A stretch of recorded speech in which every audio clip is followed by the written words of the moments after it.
রসুলের ইন্তেকালের ৬০ থেকে ৭০ বছর পর্যন্ত প্রকৃত ইসলাম পৃথিবীতে ছিল।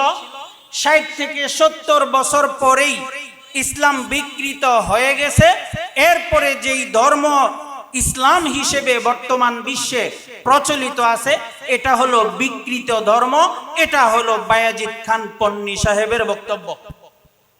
একটা হিসাবে আসি, রসুলের ইন্তেকাল হয়েছে ১১ হিজরিতে। কত হিজরি? ১১ হিজরি। ৬০ থেকে ৭০ বছর, বড়টা ধরি ৭০ যদি ধরি, তাহলে ৮১ হিজরিতে ইসলাম শেষ। বায়াজিদ খান পন্নীর বক্তব্য অনুযায়ী ৮১ হিজরিতে মূল ইসলাম, প্রকৃত ইসলাম শেষ। এরপরে যেটা সেটা বিকৃত ইসলাম। অথচ যেই সাহাবী সবচেয়ে বেশি দিন বেঁচে ছিলেন, ওই সাহাবী ১১০ হিজরিতে ইন্তেকাল করেছেন। অর্থাৎ বায়াজিদ খান পন্নীর বক্তব্য অনুযায়ী ইসলাম বিকৃত হওয়ার পরেও প্রায় ২৯ বছর পরে এক সাহাবীর ইন্তেকাল হয়েছে, শেষ সাহাবী। এই ২৯ বছরের মধ্যে আরো যত সাহাবায়ে কেরাম ইন্তেকাল করেছেন, বায়াজিদ খান পন্নীর বক্তব্য অনুযায়ী ওনারা কেউই মুসলমান ছিলেন না। নাউজুবিল্লাহ। এই কথাটা আবার ওনারা অযথা এমনি বলে না। রসুলের একটা হাদিসের রেফারেন্স টেনে তারপরে বলে। রসুলের একটা হাদিস শোনাই, আমারু উম্মতি মা বাইনা সিত্তিনা ইলা সাবঈন। রসুলের একটা হাদিস আছে, রসুল বলেছেন আমার উম্মতের গড় বয়স হবে ৬০ থেকে ৭০ বছর। কত বছর?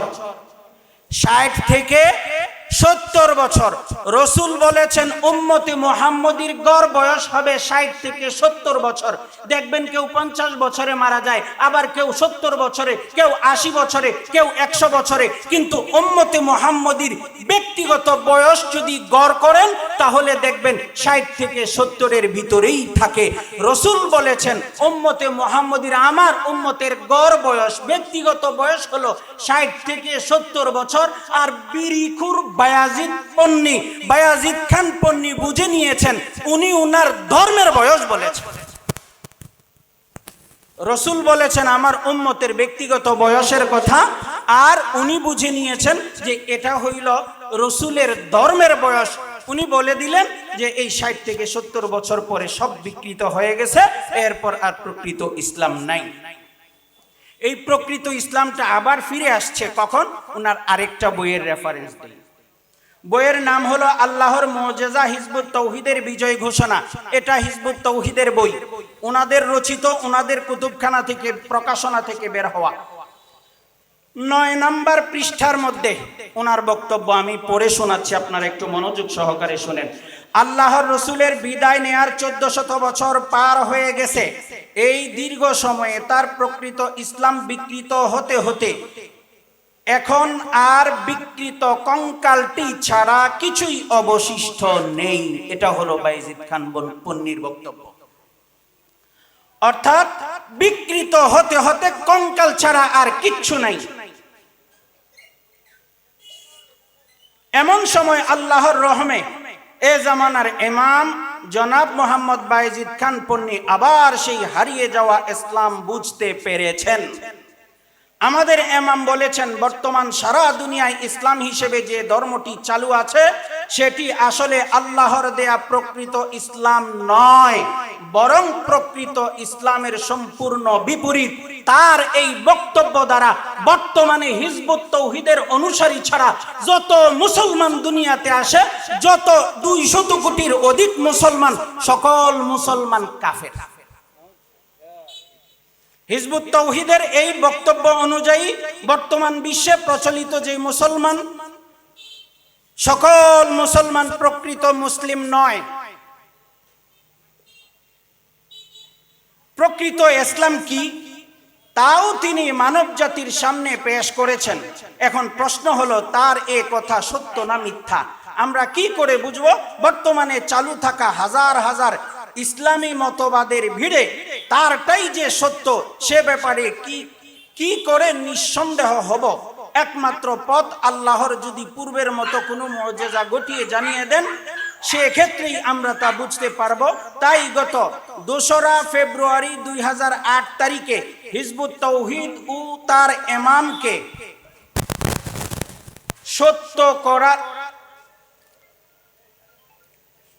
ইমামকে সত্যায়ন করার জন্য আল্লাহ নিজে 10 মিনিট 9 সেকেন্ডের মধ্যে অন্তত 8টি মুজিজা সংগঠিত করলেন।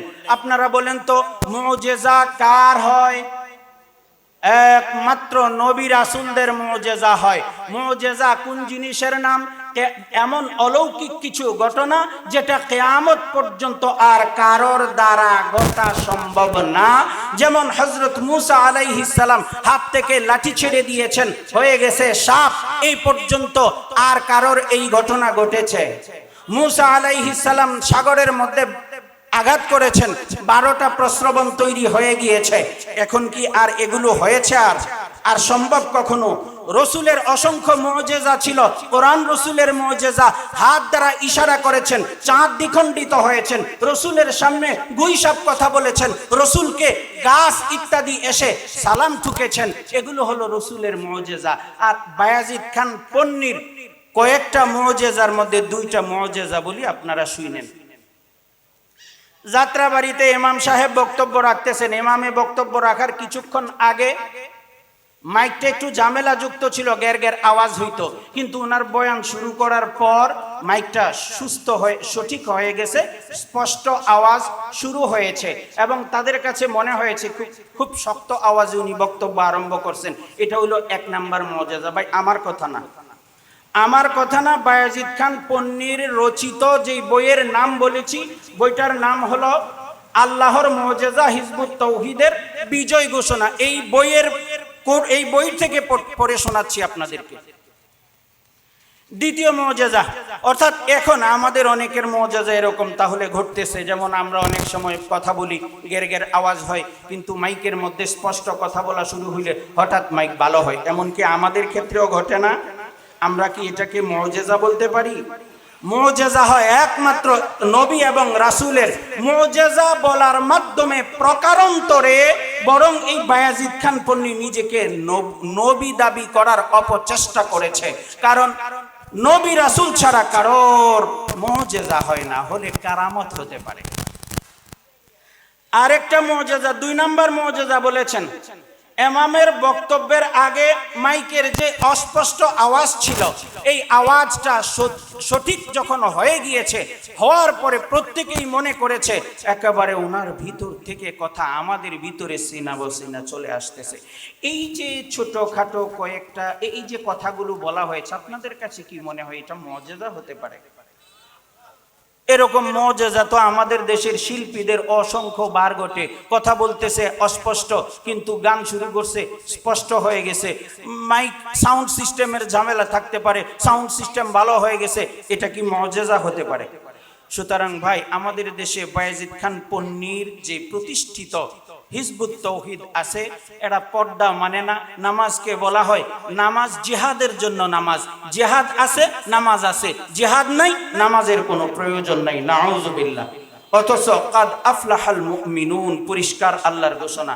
আল্লাহ রাব্বুল আলামিন পবিত্র কোরআনের মধ্যে সফলতার মাপকাঠি দিয়েছেন ঈমানদার হওয়া। অথচ বায়াজিদ খান পন্নীর হিজবুত তৌহিদ মনে করে খ্রিস্টান যদি খ্রিস্ট ধর্মে থাকে তারও সফলতা অর্জন সম্ভব, হিন্দুরা হিন্দু ধর্ম পালন করে সেও সফলতা সম্ভব।